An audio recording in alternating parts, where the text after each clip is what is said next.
Imagine if the angry thought you had in traffic this morning wasn't just a fleeting invisible emotion. Right, like it didn't just vanish into thin air. Exactly. Imagine if that sudden flash of frustration was a literal physical burst of light that shot out of your skull, Yeah. and that it actually altered the rate at which your cells age. Which sounds completely wild when you first hear it. It really does.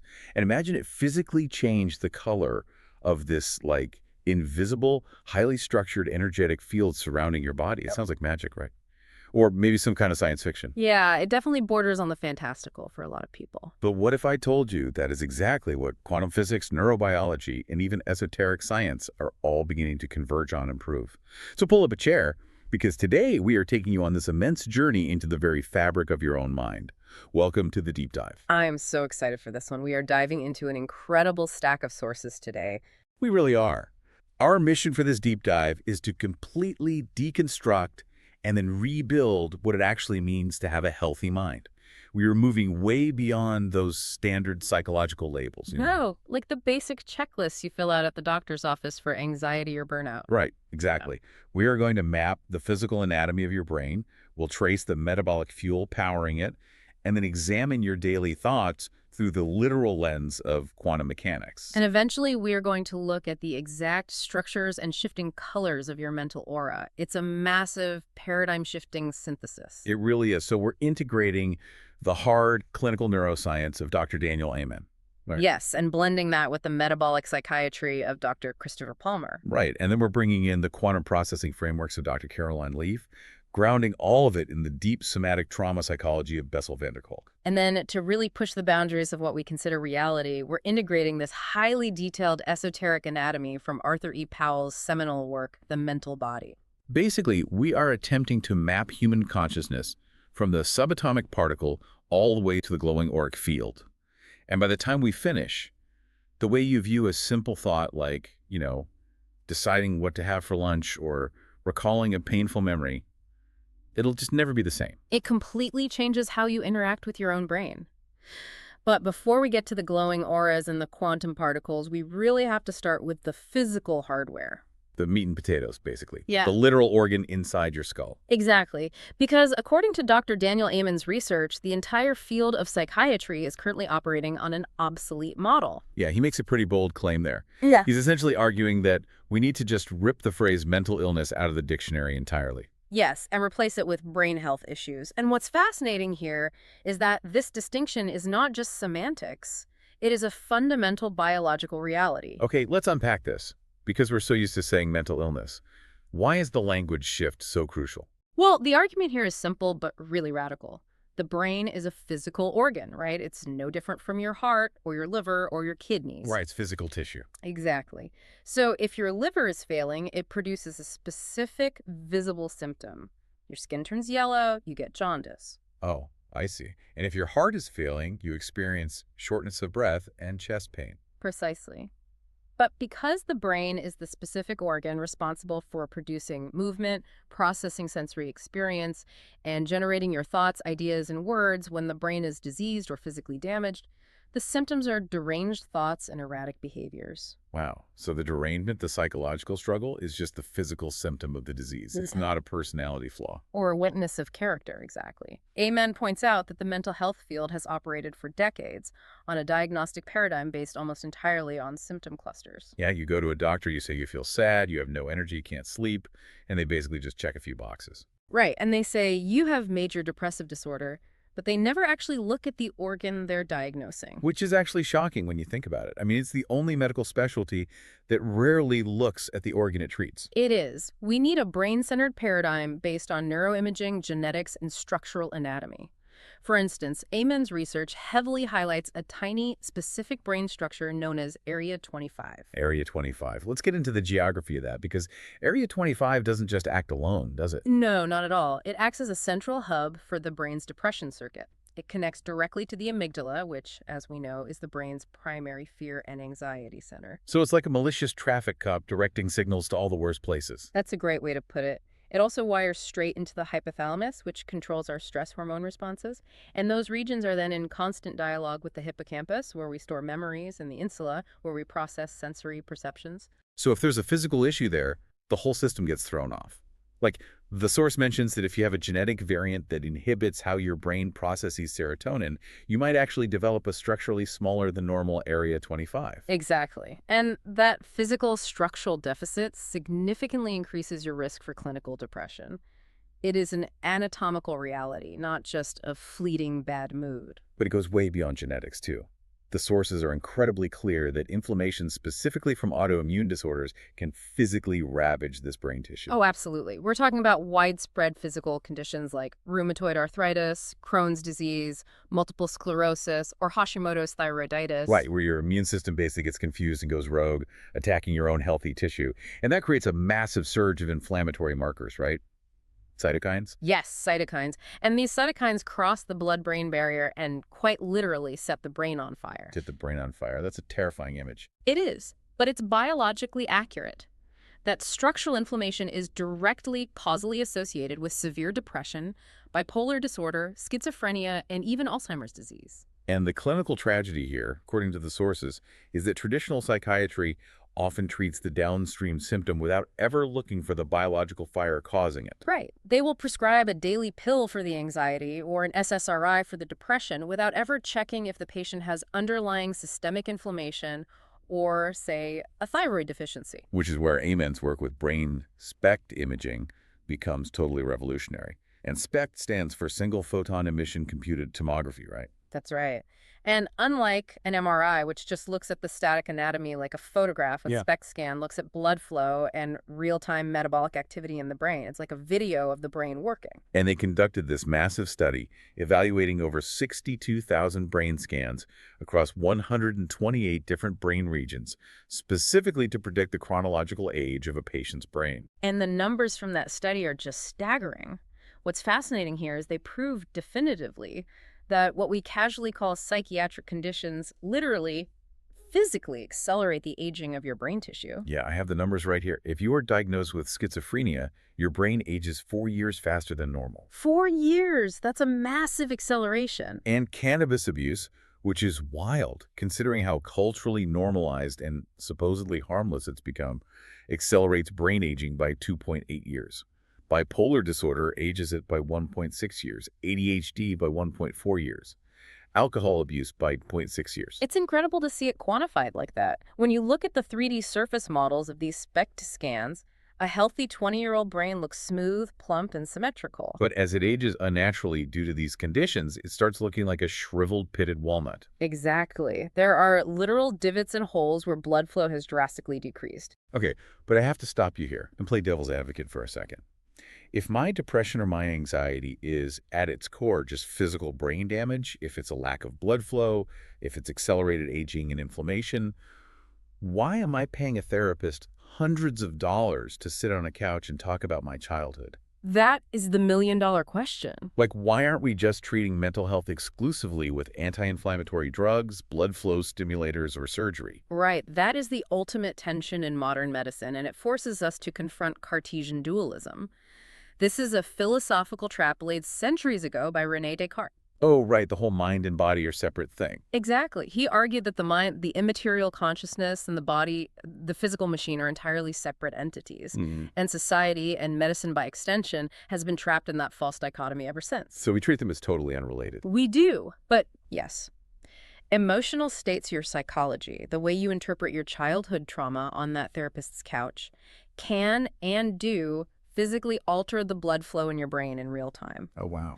Chronic psychological stress from a toxic workplace doesn't just make you feel bad, it literally shortens your telomeres, which are the protective caps on your DNA, accelerating your cellular aging. And conversely, a purely biological state, like the thyroid deficiency we mentioned earlier, can trigger massive suicidal depression in someone who has a perfectly happy life and zero unresolved childhood trauma. Exactly. It flows in both directions. It kind of reminds me of owning a high-performance car. Treating severe mental illness without looking at the biology of the brain is like trying to fix a failing knocking engine by just turning up the radio so you don't hear the terrible sounds anymore. That is a brilliant analogy. You're completely ignoring the mechanics. Right. But at the exact same time, the way you drive that car, how hard you push it, the psychological stress you subject it to, whether you constantly ride the brakes, directly determines how fast that physical engine breaks down in the first place? Yes, perfectly stated. And that leads us right into the next layer of the biological puzzle. If the brain's anatomy area 25, the blood vessels, the gray matter is the engine of the car. Away from just looking at the physical structure and actually examine the energy that powers it. This brings us to the domain of Dr. Christopher Palmer, and his thesis is nothing short of an earthquake in the psychiatric community. Yeah, Palmer does not mince words in the source material. He states unequivocally that all mental disorders are metabolic disorders of the brain. Period. It is a sweeping, audacious claim. But he backs it up by highlighting the undeniable, profoundly bidirectional relationship between mental disorders and physical metabolic conditions. Let's look at the data on that. He links it to things like obesity, type 2 diabetes, cardiovascular disease, Alzheimer's, and epilepsy, right? Yes, people with severe mental health issues, like chronic depression or schizophrenia, are at a drastically higher risk for developing these physical conditions. And it goes the other way, too. People who develop these physical metabolic conditions have incredibly high rates of depression, severe anxiety, and psychosis. Exactly. For decades, the medical community just shrugged and assumed, well, if you get diagnosed with heart failure or diabetes, of course you're depressed. It's a natural emotional reaction to a chronic illness. Which makes sense on a surface level. But Palmer is saying, no, that's completely backwards. The depression isn't just a sad reaction to the diabetes. They are literally the exact same disease process manifesting in two different organs. They share a common fundamental pathway, and that pathway leads us directly to the mitochondria. The mitochondria. Yeah. The powerhouse of the cell, as everyone remembers from high school biology. Right, the classic phrase. But let's get specific about what that actually means for our brain. These are tiny organelles inside almost every cell in your body, and their job is to take the food you eat and the oxygen you breathe and turn it into ATP. ATP being the chemical energy currency of the body. Correct. Palmer argues that when these mitochondria malfunction specifically inside the neurons of the brain's functions go awry in one of three highly predictable ways. Okay, let's break down those three ways. What happens first? First, the neural circuits become overactive. Second, they become underactive. Or third, they fail to function entirely. So it's fundamentally an energy crisis. Yeah. Let's look at the overactive part. If the neural circuits governing your fear response become metabolically overactive because the mitochondria are glitching and misfiring energy, what happens? You experience sudden panic attacks or chronic generalized anxiety. There is no actual tiger in the room, but your brain's alarm system is receiving way too much erratic power. Oh, wow. And if the sensory processing areas, the parts of your brain that interpret sight and sound, become overactive, you might experience hallucinations. Right. Exactly. You start seeing or hearing things that aren't there simply because the sensory cortex is metabolically short-circuiting. That is so wild. Okay, what about the other end of the spectrum? Underactive.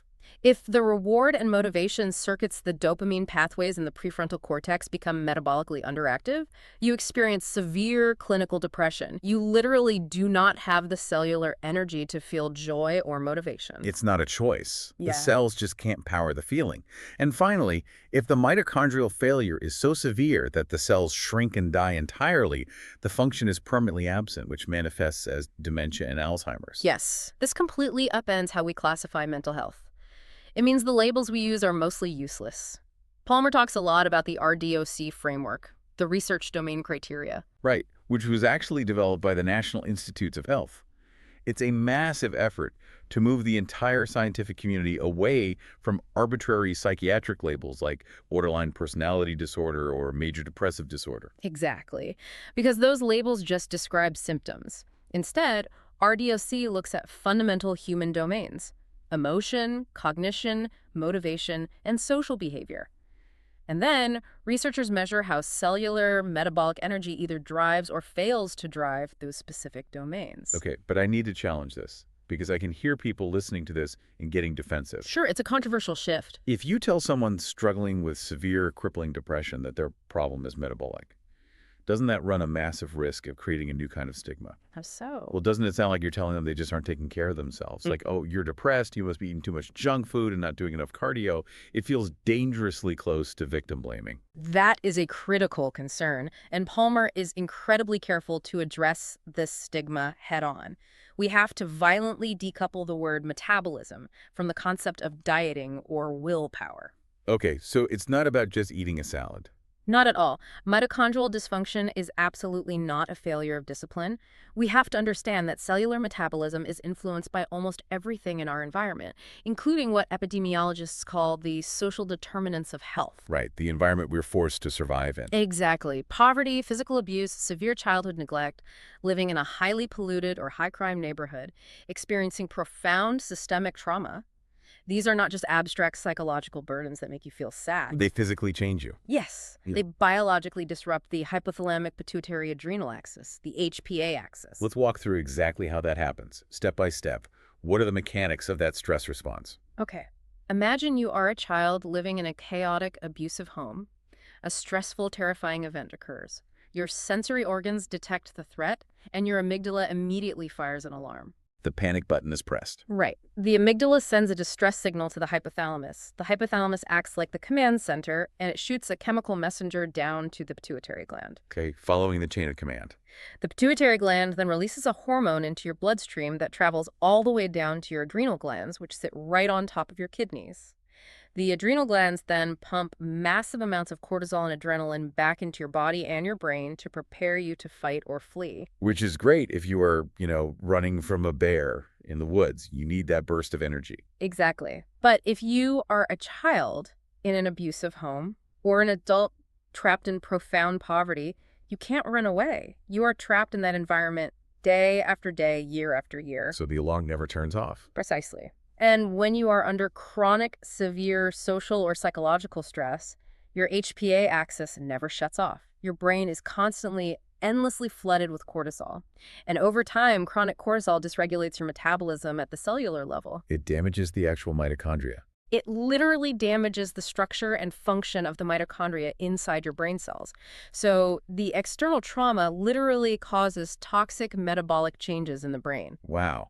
So it has nothing to do with someone being too lazy to go for a jog. It is a profound cellular malfunction initiated by uncontrollable environmental terror. Exactly. The ultimate proof of this metabolic theory in the sources is epilepsy. Oh, right. Because everyone agrees that epilepsy is unequivocally a metabolic and electrical disorder of the brain. It's a literal misfiring of electrical energy across the brain tissue. Right. No one argues that epilepsy is just a psychological phase, but Palmer points out something fascinating. People with epilepsy experience profound, intense psychiatric symptoms. Like what? They experience sudden waves of euphoria, deep paranoia, intense fear, or extreme irritability. And here is the kicker. They experience these psychological symptoms even between their actual physical seizures. Yes, the interictal state.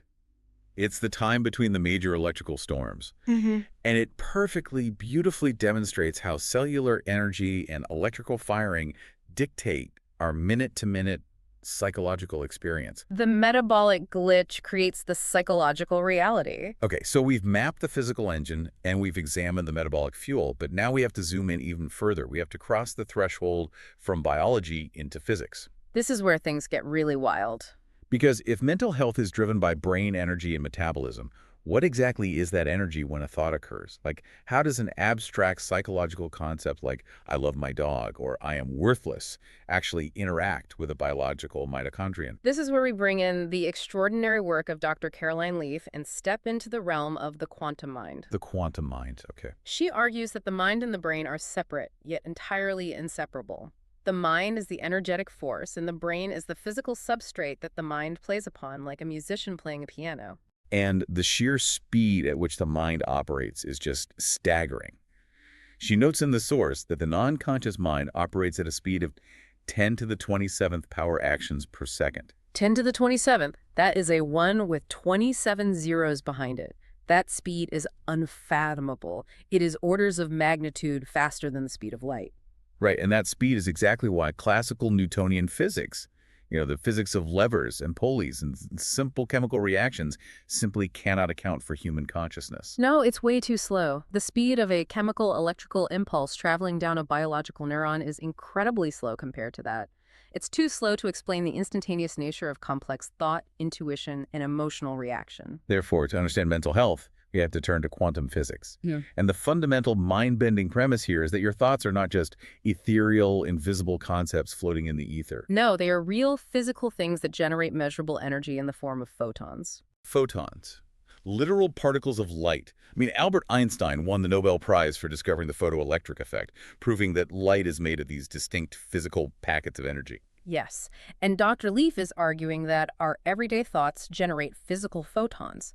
When you think, you are emitting light inside your skull. That is just incredible to picture. And we can actually measure the macro effects of this massive quantum energy storm using key EEG head maps, which visualize the brain waves that result from all this activity. Yes, the quantitative electroencephalogram, or key EEG mapping, is vital for understanding how our quantum thoughts affect our biological brains. Let's walk through those brain waves because they correspond directly to our mental states. Okay. The brain operates across a spectrum of various frequency bands measured in hertz. At the slowest end, you have delta waves, from 0 to 4 hertz. And these are associated with deep, dreamless, non-REM sleep.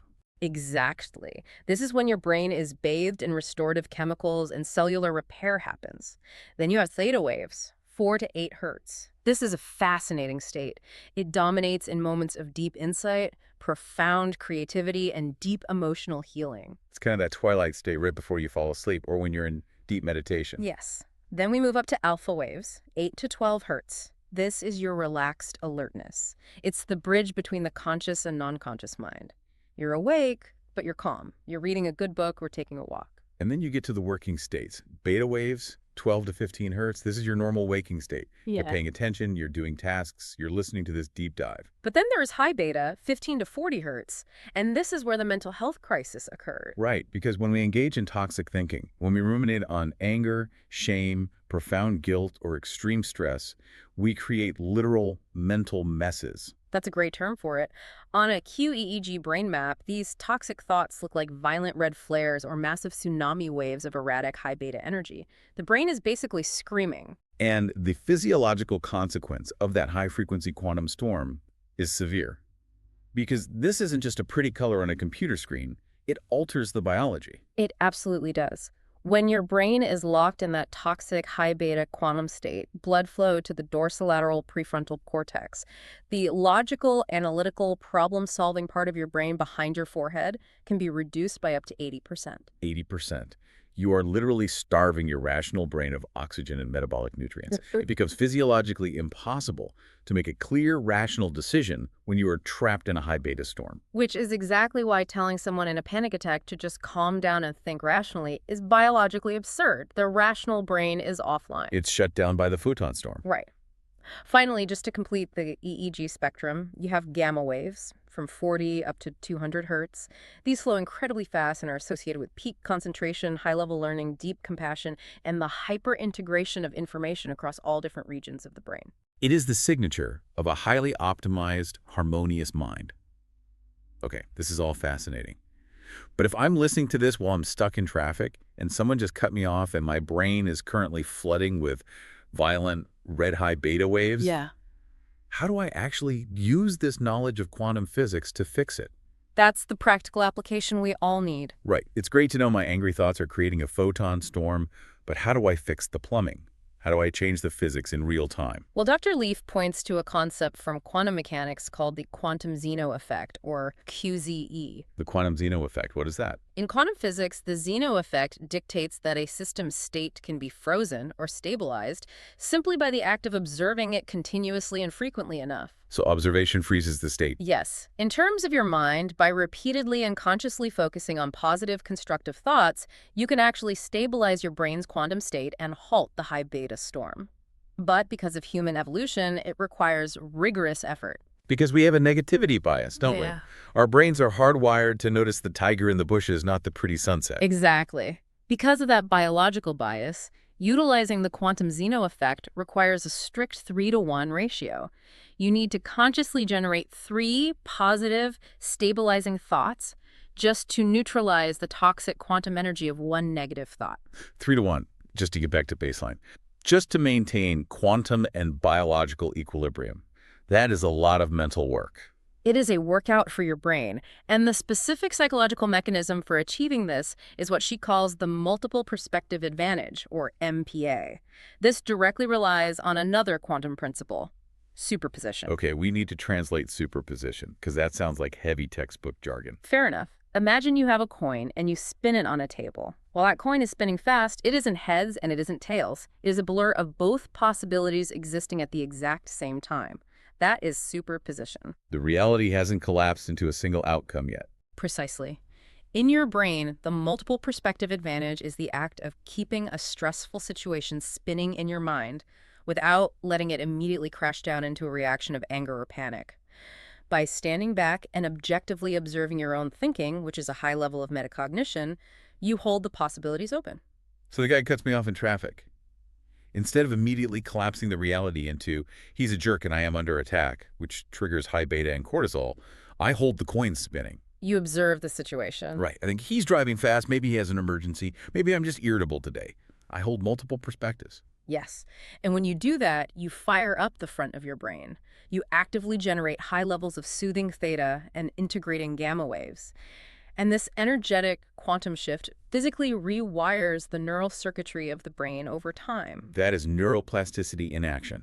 You are using quantum superposition to change biological tissue. It's incredible. It really is. And it makes me think about intuition in a totally different way. You know when you walk into a room and you just get instant bad vibes from someone? Oh, absolutely. Or someone is subtly bullying you and you feel physically sick to your stomach before they even say a word. We usually dismiss that as just a poetic metaphor or being overly sensitive. But according to this quantum framework, you're literally physically sensing the toxic photon energy being emitted by their hostile thoughts. Your quantum field is brushing up against theirs. It completely redefines empathy and intuition.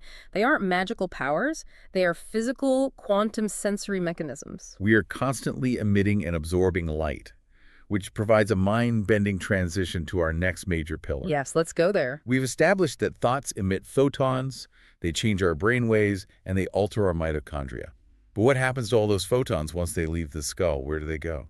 This is where we turn to the esoteric sciences. Specifically, Arthur E. Powell's massive compilation of early 20th century research. Right. To visualize the actual architectural structure built by these quantum emissions, we are going to map the anatomy of the unseen, the mental body.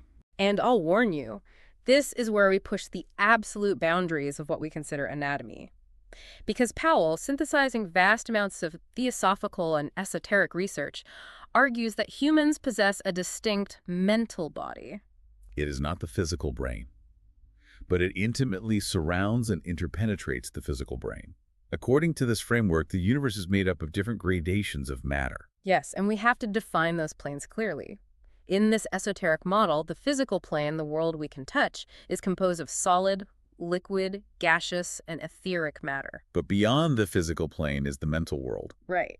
The mental body is built from the 4 lower subdivisions of this mental matter. It corresponds to solid, liquid, gas, and ether, but it vibrates at a vastly higher, totally imperceptible frequency. And crucially, this mental matter is intimately intermingled with something Powell calls mental elemental essence. Mental elemental essence? I have to admit, when I read that in the sources, I laughed a little bit. It sounds like something an elf would use to cast a spell in a fantasy novel. What does that actually mean in a quasi-scientific context? Think of it like iron filings responding to a magnet.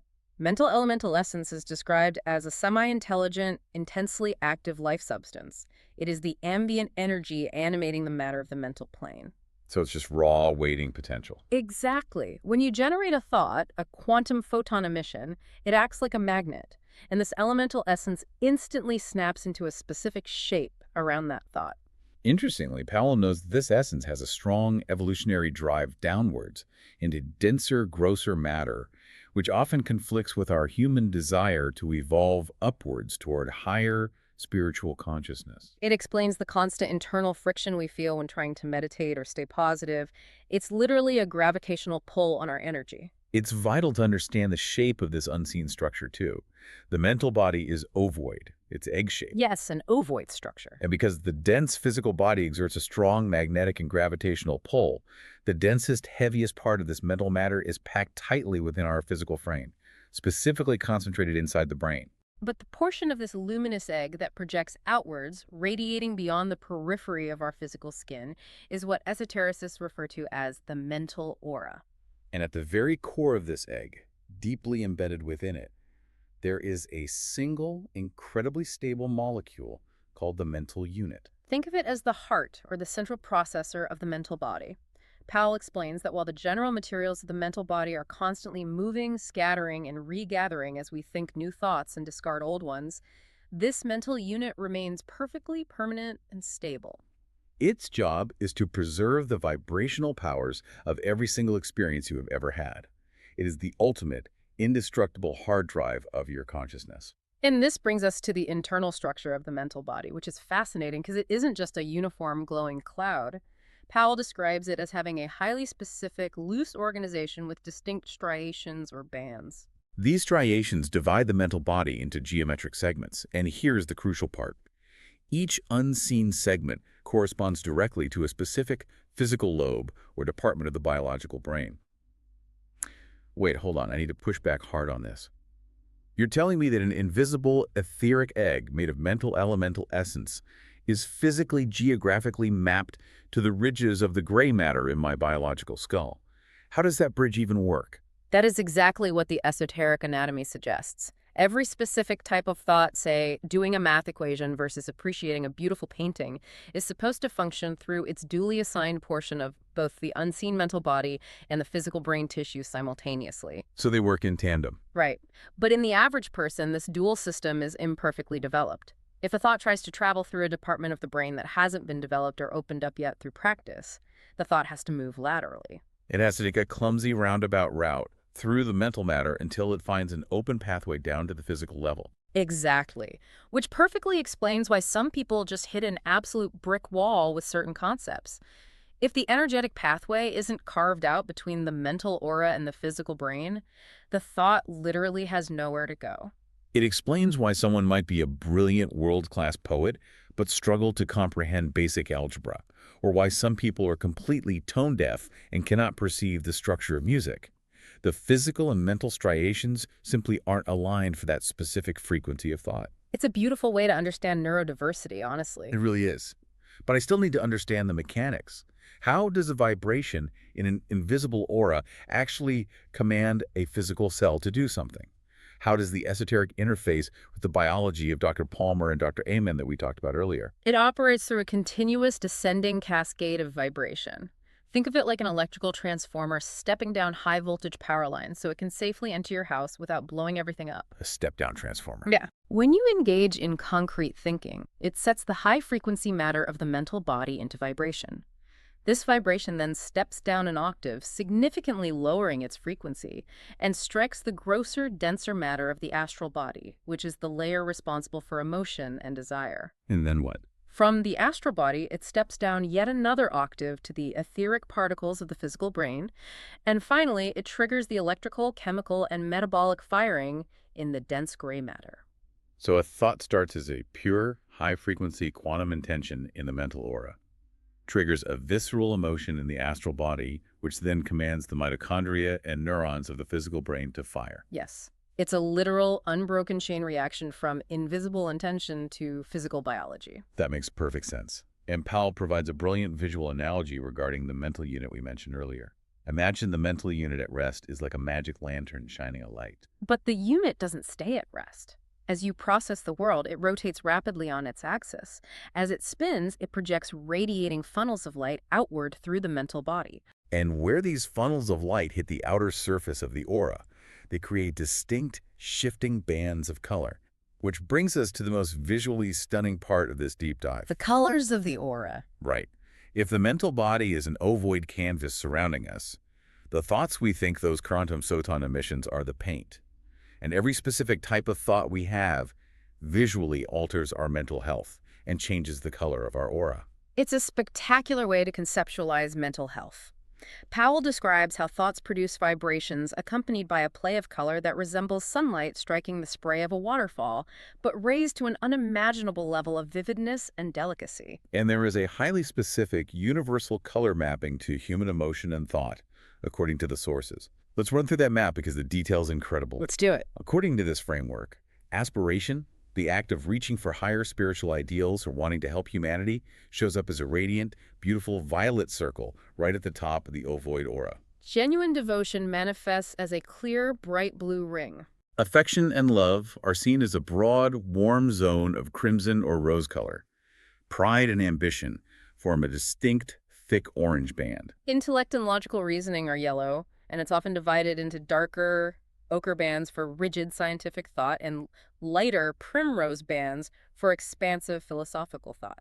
And then basic concrete shapes, just ordinary everyday thoughts like I need to buy groceries, are primarily green. But then we look at the lower frequencies, and this is where it gets grim. Selfishness, deceit, treachery, and avarice do not produce vibrant colors. No, they form a kind of muddy precipitate. It looks like dirty browns and grim, sludgy greens. And because these selfish thoughts have a gross specific gravity, they are literally heavier in a quantum sense. This muddy sludge actually sinks down and fills the lower half of the aura. Okay, this is where we have to synthesize everything. How does this beautiful, esoteric color map relate back to the hard, clinical science we discussed in the first half? The parallels are absolutely undeniable. Think back to Dr. Leaf's key brain scans. When a person constantly indulges in selfish, fearful, or toxic thoughts, they generate coarse, low-frequency vibrations. Which creates that muddy sludge in the aura. Exactly. In the esoteric model, this expands the lower, denser part of their mental body, making the whole egg-shaped bottom heavy and sluggish. This perfectly exactly mirrors the massive, chaotic, red, high beta crashes seen on the key scans. Yes. The high beta storm starves the brain of blood, and the muddy precipitate clogs the aura. It is the exact same physiological and energetic phenomenon, just observed through two different lenses. That is mind-blowing. And conversely, when you consciously focus on spiritual, unselfish, or highly intellectual thoughts, you vibrate at higher, more rapid frequencies. Which expands the upper portion of the mental body, making the violet and yellow colors incredibly delicate and brilliant. Which aligns perfectly with the high-frequency gamma waves associated with deep insight, compassion, and optimal brain integration. Strength of thought produces brilliancy of color. Spirituality produces delicacy of color. Furthermore, we can see the direct effects of physical disease on the aura itself. Powell notes that in states of severe disease, the mental aura actually loses its internal striations. The geometric structure breaks down. Right. The fine structure breaks down, and the particles of mental matter amalgamate and become coarser. If a person suffers from a severe deficiency in mental power or chronic exhaustion, the vibrant colors fade, and the aura turns a dull, lifeless gray. Which brings us right back to Dr. Palmer's metabolic theory. If your mitochondria are failing, if your cellular metabolism is utterly depleted due to stress or inflammation, you literally do not have the biological energy to generate those high-frequency violet thoughts. The biological failure of the cell directly degrades the luminous structure of the mental aura. The aura turns gray because the biological engine is dying. Exactly. It is a fully, beautifully integrated system. The biology dictates the aura, and the aura dictates the biology.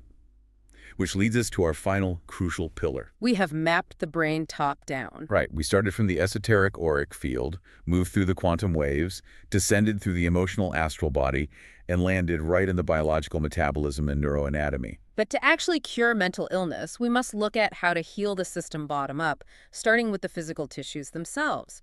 And this brings us to the profound work of Dr. Bessel van der Kolk and somatic psychotherapy. Because as much as we'd like to, we can't always just think our way out of trauma.